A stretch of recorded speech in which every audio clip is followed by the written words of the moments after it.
అపోస్తులుడైన పౌలు గారు ఒక సందర్భంలో ఒక మాట అన్నాడు. ఆయన ఏమన్నాడంటే, నా సువార్త ప్రకారము అనే ఒక మాటను ఉపయోగించారు.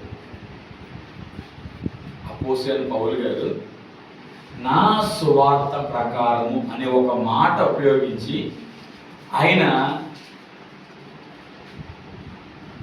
కొంత భాగాన్ని వాక్యములో అదే విషయాన్ని రాశారు క్లియర్గా. అంటే ఆయన ప్రకటించింది ఎవరి సువార్త?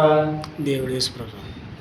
కానీ అక్కడ ఆయన చెప్పిన మాట నా సువార్త, దేవుని సువార్త అని చెప్పాల, దేవుని గురించిన వర్తమానం అని చెప్పాల, దేవుని గురించిన మాట అని చెప్పాల.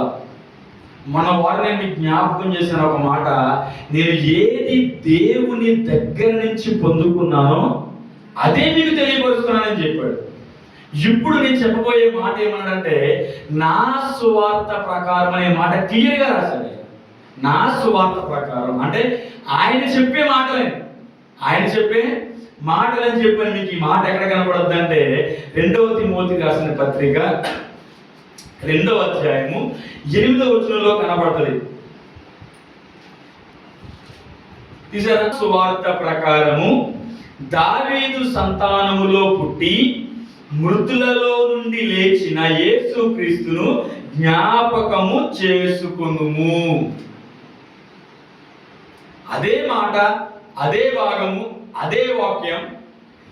ఏది దేవుని సువార్తో అదే సువార్త ఎవరి సువార్త అయిందంటే పౌలు గారి యొక్క సువార్తగా మారిపోయింది.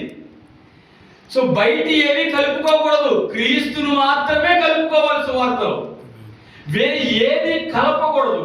ఇప్పుడు అదే పౌలు గారు ఇప్పుడు ఏమని కోరుకున్నారంటే ఆ సువార్త ఆయన ఓన్ చేసుకున్నాడు.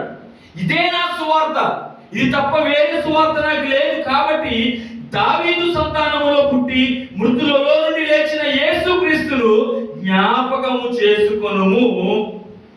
నేను నేరస్తుడనై ఉన్నట్లు ఆ సువార్త విషయమై సంకెళ్లతో